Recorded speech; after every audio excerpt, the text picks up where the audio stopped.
Hello, hello, hello. Welcome in. This is Birds of a Feather podcast with your boy Q City. Your boy Taj Bravado. And at the end of the season, this is the Falcon Award Show. It's our first annual award show on Birds of a Feather. We want to honor everybody who was a part of it this year. Um, and if you don't agree, write in, comment, tell us how bad we did, or tell us how good we did. You know what I'm saying? We'll go through And I'll tell you how much I love we'll go through each of the awards. Each of the awards are named, right? And so like we can go through why they're named and whatnot. Let's get into it, my man. Let's get into it. So our first award, the John Abraham Award, is for our best D lineman. Now, before you get all your panties in a bunch, please understand that I didn't want to use people's names twice. And so the person that you're thinking about shows up in a different award. All right. So, our John Abraham Award for Best D Lineman. The reason I chose John Abraham is because obviously I'm like, I'm not old as dirt, right? And so, like, when I was really getting into football, loving football, sack artist, sack extraordinaire, free agent signing from the Jets. But you Don't. You're older than me. Can't You're say- older than me. Don't do that. Don't do that. I will. Hey, You don't even know. You don't even know where I'm going because you said the reason why you chose it because you're not older there, but you chose a name that predates both of us for another award. well, yeah, because you got to. You got to show respect. You got to show respect. You know what I'm saying? So, I was gonna put. I was gonna have a Vic Beasley award, but that was for most Fugazi. Oh hell No, hell for most Fugazi performance of the year. But I chose not to do it. Chose not to do it out of respect. But getting into No, it. because you didn't feel like being petty, and it's too close. It's Sunday now. You didn't want to be petty. I respect that. Hey, look, I'm trying to be a better person. He's still working on me.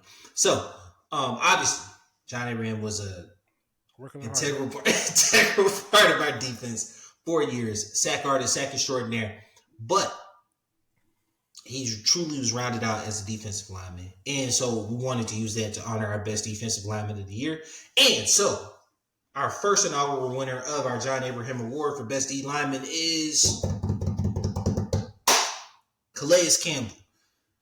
He is an impending free agent, but Calais was an absolute monster this year. What you got for us, Taj?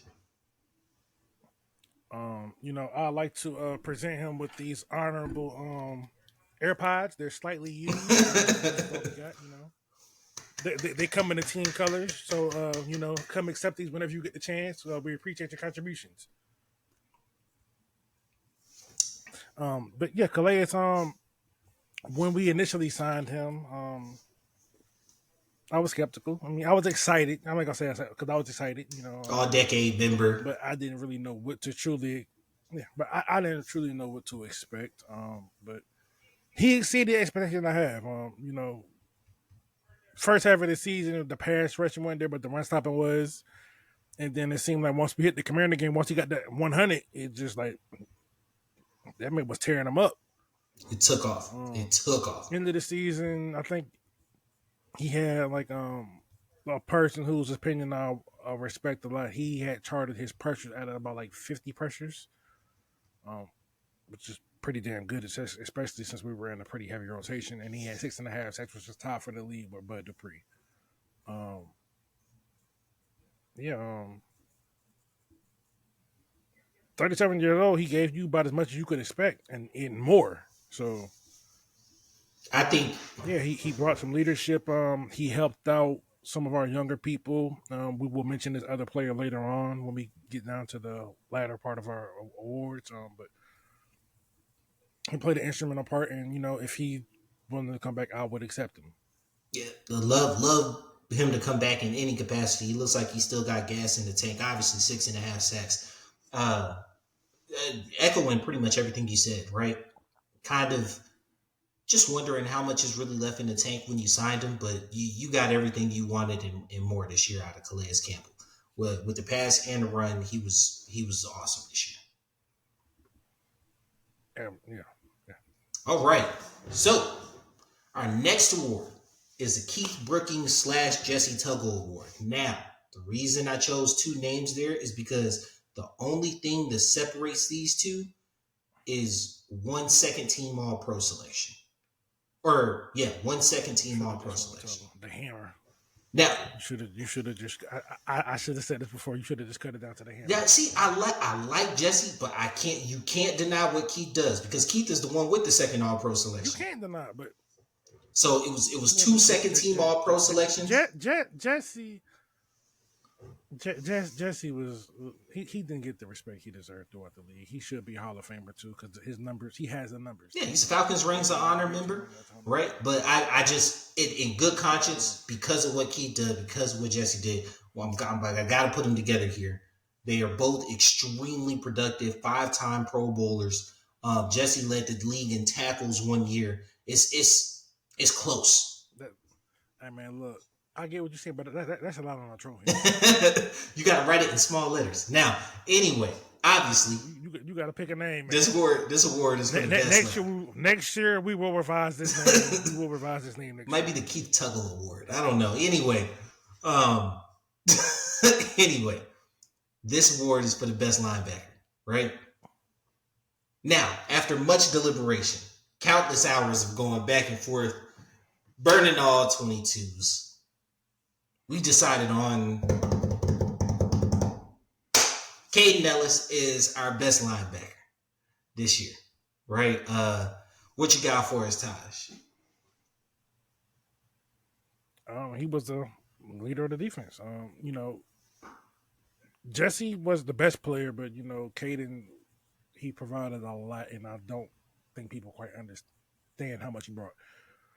He was the bridge for a lot of players on the defense because him and Onyemata were the only ones that actually knew it. So his communication definitely helped all parts of the defense, and his communication also helped Landman perform to the level that he did because Landman was a very, very close second. Very close second. Elliss, very close, but Elliss, he just brought just a little bit more, in my opinion. Because when you break down the stats, solo tackles, Kaden had 82, Landman had 66. Assisted tackles, Kaden had 40, Landman had 44. You go to forced fumbles, Kaden didn't have any, Landman had 3. You go to pass deflections, they both had 3. You go to interceptions, Kaden didn't have any, Landman had 1. You go to tackles for loss, Kaden had 11, Landman had 7. Go to sacks, Landman had 2, Kaden had 4. So total tackles, you got Kaden with 122, Landman with 110. Kaden was kind of just a Swiss Army knife, and Landman typically came off they will pull him off the field on third downs for a Richie to bring Richie Grant or Helms on. And I think that was the deciding piece is that Kaden, like you said, he's going to stay on the field the whole time. And Landman might not start next year with Troy Anderson healthy. You know what I'm saying? So there's a good point. Now, I think Landman definitely made more splash plays. He was a bigger hitter. All those things are good. He is a bigger hitter. He's definitely a bigger hitter, yeah. All those things are good. But eventually... They didn't trust him as much in coverage. Yeah. And eventually you got to bow your head to the fact that, Kaden did his thing this year. He did, yeah. And in terms of probably one of the more underrated free agent signings we had, because people often talk about obviously Jesse, and they talk about Onyemata and Elliss. Like we had a very strong free agency class. And now something I don't think people appreciate how solid it was. Something I do think of. Something I do think of with Kaden is heading into a new defense, right? How much of that still stays with you, right? I think retaining some of our defensive staff will go a long way into making sure that's an easy progression and easy flow. But I don't think this defense is really going to be all that much different. You said that before. You said that before. Yeah. tendencies might be a little different, but like in terms of the actual defense, because Raheem, even though Raheem's not gonna be calling the defense, that's gonna be Jimmy Lake. He's gonna be the one that's making the calls. Raheem wants to focus on the team. But with that said, Raheem's still gonna have a say. He's gonna have a say in both sides of the ball.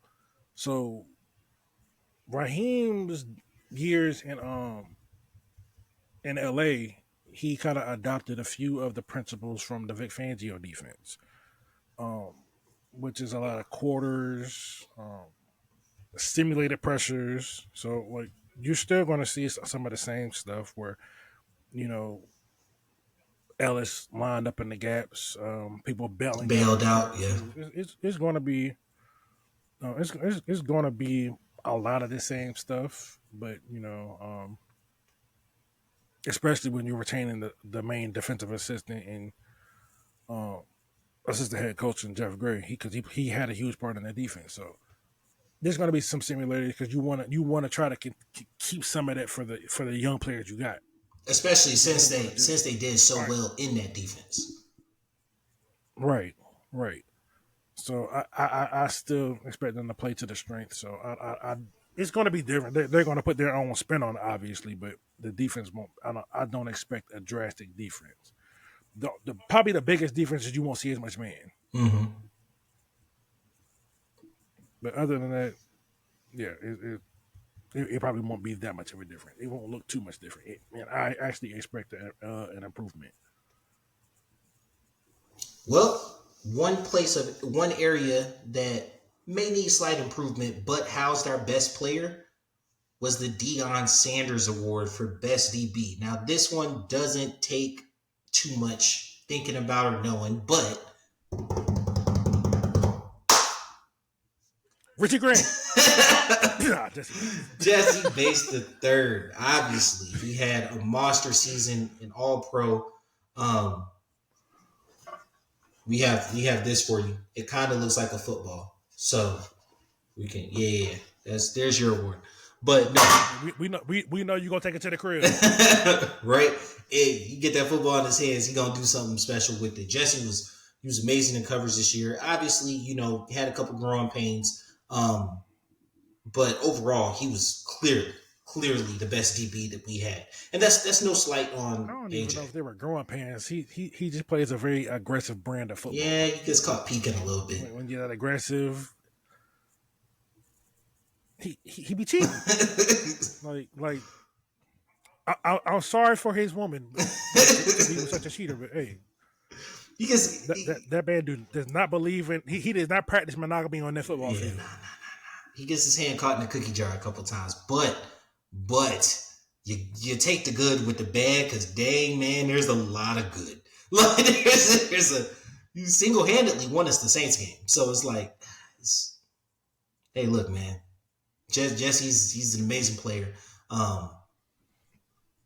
and really glad that's our best free agent signing of the year. It's not too much more we can continue to sit over here and slob on him about. So let's go ahead to the next one. So our Claude Humphrey Defensive Rookie of the Year. I told y'all his name was coming. Claude, obviously, won Defensive Rookie of the Year. He's one of the greatest Falcons in history. Without further ado, Zach Harrison will be our Defensive Rookie of the Year. Now, by virtue of the name, the award has to be given out. There were really only 3 quote-unquote eligible candidates, right? So it was Zach Harrison, Clark Phillips III, and Helms. Helms played a bit more. I thought that Phillips was extremely impactful in the games that he was in, right? That was one of the things we talked about. I felt like he was extremely impactful in the games he was in, referenced by the 5 pass deflections that he had. But Zach Harrison he was heavy part of that rotation, and he had a pretty decent rookie year, right? Yeah. What you got going, Tash? He had 3 sacks, 4 tackles for loss, 4 quarterback hits. And as a rotational guy, that's good. And he even gave you a pass deflection. Yeah. Like he had 33 tackles, you know, 18 solo, 15 assists. He didn't start any games, but I mean, he's not going to start over Calais or Bud Dupree. So, hey, so as a rotational guy, he did his job, and I think he has a bright future. I think it's extremely bright. If you think about the fact that the team leader had 6.5, he had 3. You know what I'm saying? Like, it's not like he was far off. Yeah, I do expect him if Calais doesn't come back. I do expect him to take a step into a starter role, being just the main strong side defensive end because he's a big guy, 6'6", 274. Extremely long arms, and he's very athletic. And Raheem has shown that he can get good production out of young players. So, 22 years old, I'm very optimistic for his future. Hopefully next year, we can get a nice jump, and maybe he might win a different award. Yeah, might be looking at him for the John Abraham Award next year, but yeah, really just the same things gushing about him. I really expect big things coming from him this year. I expect a leap. You know what I'm saying? And it might not be completely in sack numbers, but tackles for loss, quarterback hits, pressures, I expect it all up this year. I think even if Calais resigns, he might not be a starter, but I do think that his rotational snaps increase. Calais is going to start. Yeah, that's what I'm saying. He might not be a starter, but I do think that his rotational. You talking about yeah. Yeah. I think his rotational snaps increase. He's definitely going to get more of a nod. Yeah, he's definitely going to get more of a nod. Yeah, no, he ain't starting over Calais. Calm down. Calm. I wasn't saying that. Okay, yeah. Little miscommunication, it's all good. All right. And then our last one on the defensive side of the ball, we have our Tommy Nobis Defensive Player of the Year. So, obviously, Falcon Ring of Honor member, all-time Falcon defensive player, played a little bit on offense too, but regardless. So he bears the name of our Defensive Player of the Year award, and it goes to Jessie Bates. Jessie Bates III. This is his second award. Obviously, he had the Deion Sanders Award. He takes home the Tommy Nobis as well. Where Caden was instrumental in understanding and learning the defense and spreading that message along, Jessie was the heart and soul of the defense and its most impactful player this year. And I think that goes without saying, right? Yeah, I mean, he led our team in tackles. 89 solo, 43 assisted, 3 tackles for loss. He even got a quarterback hit in there. He had 6 interceptions, 1 for 6, along with 92. He had 11 deflections and 3 forced fumbles. So he was, the only thing he didn't do was sack the quarterback. Yeah. Accounted for 9 turnovers. Himself, and turned one of those into a touchdown. I don't think that, please understand, that's not normal. He is an all-pro, bro. Most guys can shut people down. He's supposed to be all. He got snubbed out of first team. He really did. But most guys can lock it down, or they can probably zone out. He could play in both, and he gets turnovers. He gets his hands on the ball. He makes things happen. In the end, he works well with others, right? Got the little check mark in his box, plays well with others because he's a linchpin for that defense. He's firing guys up, in the huddle. You can see him, on lineup. This is like the coolest thing to me, that nerd out moment. But when you watch All 22, right? Pre-snap, if you watch Jessie pre-snap and you just see how he's communicating, how he's talking, he will go down and move a linebacker on a run play and pop back up to where he is, and then be in on one of those assisted tackles. It's really cool. Yeah. It's really cool. And usually you see the middle linebacker with that kind of command over the whole defense, basically the second level, and then the D lineman in front. But to have that at the safety level goes a long way in your Right. defense not being able, in not allowing yards, not allowing, we didn't get a whole bunch of big plays against us. We didn't allow a whole bunch of touchdowns. Like, we were in a lot of games. When we did get hit over the top, it was because, Jesse, like you said, it was a little bit more aggressive. But you got to take the good with the bad because, man, there's a hell of a lot of good there. Yeah. Definitely is. Now, going on to the offensive side of the ball, we have our Mike Ken Award for the best O lineman. Obviously, Mike Ken was one of the greatest linemen in Falcons history. You put him at that tackle spot, didn't have to worry about it for 17 years. He was here for a long time.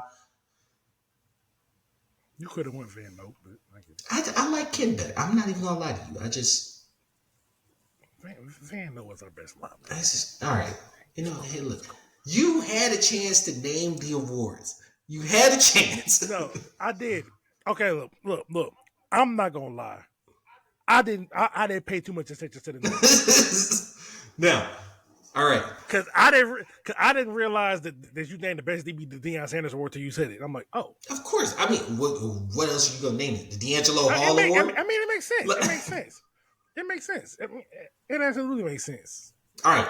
Nah, see, I could never look. I know we on track, but I can never name it the D Hall Award after he let T.O. spit on him on national TV. Hey, look, on God,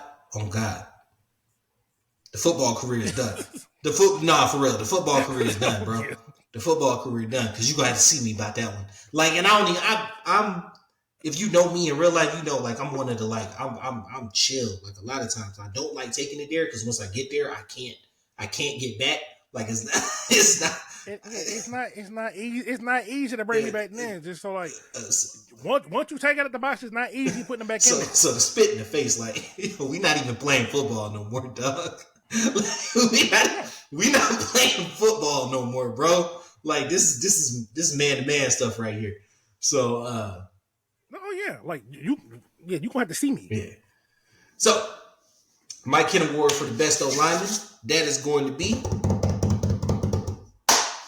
Chris Lindstrom, our Pro Bowl offensive lineman for the year. Me and you had a pretty decent discussion on what his transition will be like to the new offense. You happen to think that he's not going to struggle pretty much, and he'll be able to continue this string of production that he has. And for me, I think he might, but I'm hoping he doesn't, especially considering the man got paid and we want him to live up to that. So, what you got for us on Chris? See, the main reason why, another reason why I don't think, because they kept the O-line coach. So they did. That leads to me to think they're not changing the scheme that much. They're not doing anything drastic. They just want to mix stuff in, but you don't get to be the highest graded run blocker by PFF, like, or at least top 5 the past 2 years. I think over the past 2 years, he's the highest rated run blocking guard. So like, no. Yeah, running the ball. He might have had a does down year, but so like it's gonna be fine.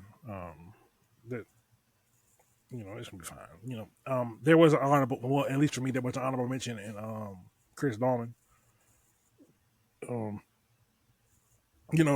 of all of our linemen, we had some minor regressions, but he's the only one that actually improved. So yeah, but Chris Lynchman is still he's still the head honcho of that room. And I will say, man, with Jake Matthews, he's not dinosaur old. He's not dinosaur old, but I wouldn't be surprised if, I think he's only 31, 32. Trying to think. I think he's been in the league like 10 plus years, hasn't he?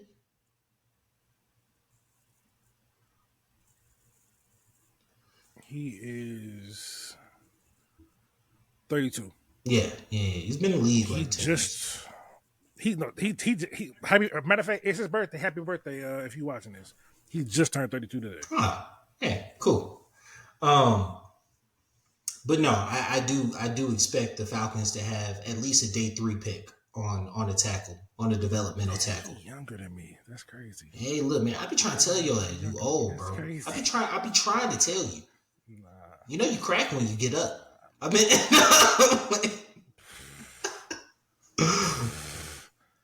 all right. On to our Julio Jones Award for our best skill position player.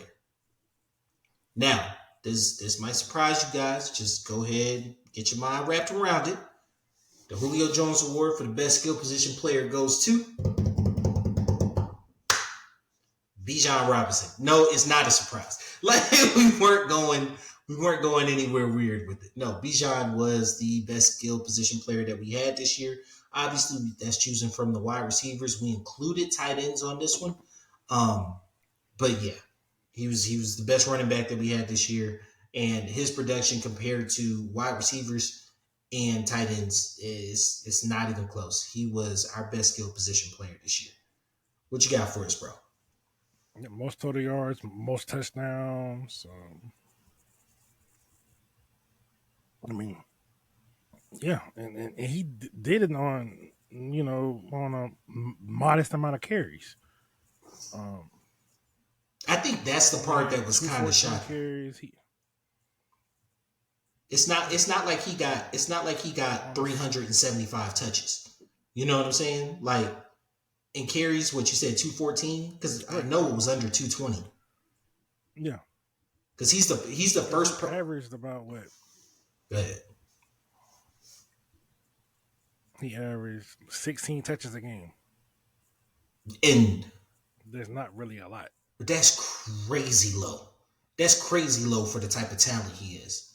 So if you think about it in the context of this, say you have 75 to 80 offensive snaps a game, right? In those 80 snaps, you probably want Bijan to touch the ball, I would say 25 times. I mean, I think at base 20, like at least 20. At least 20. Anything around that, you can fill it out. Yeah. He needs to touch the ball at least 20 times. Because target wise, that Tyler Algier does need to be involved in the offense somewhat, but Bijan needs to be the clear head guy of the room. Well, the reason just the feeling, like they haven't really said much, but the feeling is just based off the energy that Raheem is exhibiting when it comes to Bijan, that Bijan gonna get fed. They ain't gonna abuse him, but he gonna get fed. That's my thing. Like that's why I said 25. So like that leaves you with 55 touches. You know what I'm saying? Drake should get about 10 to 12 targets. Pitt should get between 8 to 10 targets. That's another 20 off top. You're at 35. You put in, and I'm talking drawn up plays headed to this person. That doesn't necessarily mean catches. It means draws up plays right to this person. You got about 35 left. Now, I'd be cool if go ahead. The beautiful thing about this is like, the beautiful thing about this is like it don't all have to be in one game, because like you just want to average out to that. Yeah. So obviously there's gonna be some games where Drake might get that 8 and Pitts might get that 12. It just depends on matchups, how they want to scheme it up, or it could be some random stuff where like a receiver that we add through free agency or the draft ends up getting like maybe 6 in, just because how stuff works, or Jonnu might do something. It's gonna be interesting to see how they divvy out divvy out these touches. But you have three. You have your 3 guys. Yeah, that should take the lion's share of the offense, right? Between those 3 guys, there 45 plays should go to those 3 guys, and that's not a crazy number. 45 plays should go to those 3 guys. Yeah, but about 20 to Bijan, and then you could split the rest with that other 2. Yeah, without question or hesitation. So, really looking forward. He's a candidate for an explosive player this year, but obviously that kind of spoils the next award. The next award is the Matt Ryan Offensive Rookie of the Year award. Obviously chose Matt because he won Offensive Rookie of the Year. In 2008, he's one of the best quarterbacks that we have ever had. So that goes to Bijan Robinson as well. We just talked about it. He had a very, very capable rookie year, right? We got into the discussion a couple weeks ago, and this is prior to Raheem's press conference and kind of you getting reports about energy out of the room or whatnot. I actually thought he might be on the offense would be better, but he might be headed for a little decline in production. After hearing everything going on, he is a big fantasy candidate going into next year. I still don't like looking at things from a fantasy standpoint just because you set yourself for disappointment. I mean, the way the Rams utilize their running back, the potential is definitely there, but if we don't have a coach that's seemingly out for the fantasy community anymore, so I mean, the last coach seemed like he was actively against it. Just to be honest, like he was actively. We're not playing fantasy football. I don't care about your fantasy team. I'm like, all right, calm down, buddy. Yeah, he's going up to Pittsburgh. All right, so all right. Then for our Offensive Player of the Year award, I chose, and it may be a little controversial, but I chose the Michael Vick Offensive Player of the Year award mainly because Mike Vick was exciting. Hold on, what? Well, he never won Offensive Player of the Year. He never won Offensive Player of the Year. He was exciting. Okay, I'm about to say something that's going to be very controversial. Hold on, let me take another sip of my drink. Okay. Michael Vick was exciting, but he was not a good quarterback in Atlanta. No, that's not really controversial. That's why it was Offensive Player of the Year. See. Okay, to the non-casual fan, it's not controversial, but to the casual fan, they would try to lynch me. Oh yeah, nah. If I said that in the Facebook group, if I said that in the Facebook group, they'd be talking about pull up. Yeah, no, it's that's not even really debatable. Mike Vick was a far better quarterback when he went to Philly, and then see, I see, folks. This is why you pay attention to stuff before you get started. This all me. I would have recommended Michael Turner. For Offensive Player of the Year, nah. What you mean? Michael Turner was killing it. He was. See, when I tried to name an award after him, you ain't won it. You know what? This is because don't no one name no best free agent. All right, so look, we'll get to that award. It was on me. We'll get to that award next year. Obviously, our Offensive Player of the Year is Bijan Robinson. Again, clean sweep. Best skill position, Offensive Rookie of the Year, and Offensive Player of the Year. Bijan had an outstanding season. It might speak to the ineptitude of our offense, but either way, amazing year. And obviously he can't win Rookie of the Year again, but I do expect him to have a sweep over the other two again. Now, last one is going to be the Dan Reeves Coach of the Year award. This will be offered, sadly, to someone who's not here. Our Coach of the Year award goes to Ryan Nielsen, now the new defensive coordinator for the Jags. He had this defense humming this year, right? And the 7-9 record doesn't happen. Like we easily could have gone 4 and was that 13? And been out of multiple games without this defense balling the way it does. And that was a huge credit to Ryan Nielsen, but we do have an honorable mention. What you got for us? Oh, yeah. But hey, the quarterback situation would have been a whole lot easier if we did. But the honorable mention is Jeff Gray. And he's going to be instrumental in having some continued success for this defense. I think he was instrumental in helping out first time defensive coordinator Ryan Nielsen because he's coordinated before. He's done a lot in this league. He's a very experienced coach, and you need those kind of people to lean on when you're new to something. So yeah, Ryan Nielsen, you will be missed. We wish you all the best luck in Jacksonville, unless you're playing us. Yeah, you gave us the best defense we've had in about 20 years, give or take. Well, roughly one of the best defenses we had in about 20 years. I still lean toward the 2012 defense and the 2017 defenses, but in terms of sacks, you delivered on your promise of getting after the quarterback because you gave us our most sacks in about 20 years for real because we had 42. We haven't been past 40 since then. Yeah, I was about to say the 2017 defense I think was very good complimentary wise, but I would say our defense this year was much better. I wouldn't say much better, but I would take our defense this year. I just think it's the sacks, but that was a good defense in 17. But 2012 was a better because 2012 was another top 10 we had. But when we had Willie Moe, Thomas D. Cool. Yeah. You gave Matt Ryan a top 10 defense. He was putting you in the NFC Championship game. You give Ritter a top 10 defense, you pick number 8. It's just there's levels to it. Well, it's not all on Ritter, but it is what it is.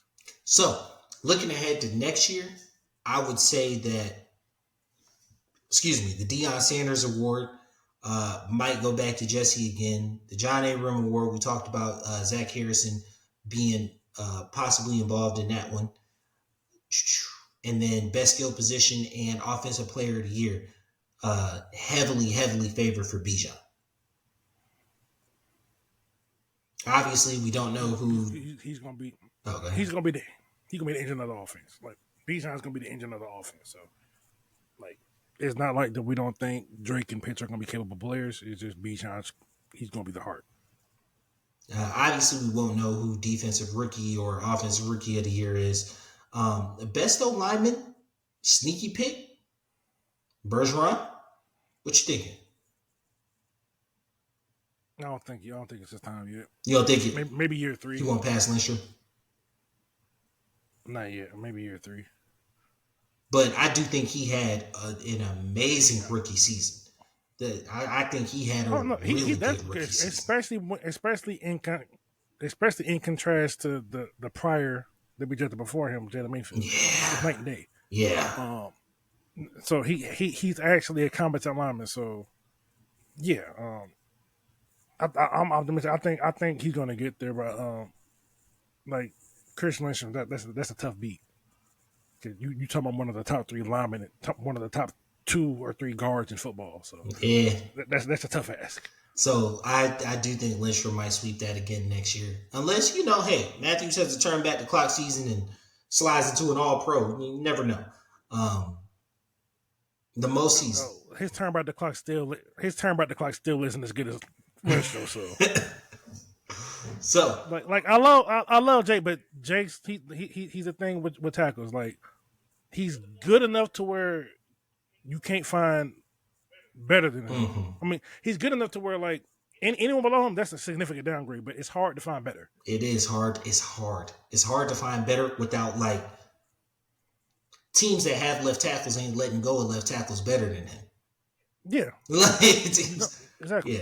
He's right in the. I won't even say he's in the middle. I would say he's above average. He's above average, but like. He's in good enough territory. Yeah. Cause you could easily do worse than him, but it's hard to do better. It's like you know what he is. He's like an 82, 83 on Madden, where it's like you're not gonna draft somebody who out the gate is better than him. You're not going to find anybody in free agency that's decidedly better than him and of competent. And it's funny because that's what his rating is on Madden. Yeah, like that's decidedly better than him in free agency. That is the right age. Like when Trip Williams hits free agency, yeah, but he like 37. You should be like, bro, like, yeah, I pay you for 1 year, but still. And then like, it's hard. It's hard to find better. I also think, like you mentioned, the 83%, 83 rating. I also think what it combines is the 80-20 rule. Like he's better than 80% of us out there. 20% is better than him, but good luck getting to it. Yeah, good luck getting to it, right? And I don't think we ever, because we've been in this number 8 spot a couple times, but like, I don't think there's been a tackle This is the third available. straight year. Yeah, I don't think there's been a tackle available that by far would justify picking at that spot that would pass Jake immediately. I can't think of one because Immediately, no. Sewell went to Well, I five. mean, this honestly, this year there could be a debate for that. But we have other needs, and depending on how they go about that, they could say a lot of things. But I don't see them addressing tackle in the first round. Second round, assuming that we still have a second, and, there's a little buzz that second might be going to the Midwest. Yeah, and we'll get into that in the draft talk. We're closing up this season with the awards show next week officially for the Falcons pod anyway. Road to Detroit, baby. We gonna be there live from the draft. Can't wait to see y'all. But now we start. We start with the deep dives. We start with the draft talk. We start with the speculation, all that good jazz. So come on back. Appreciate you guys. Yeah. Um, This is our last. This is our last episode of the NFL season.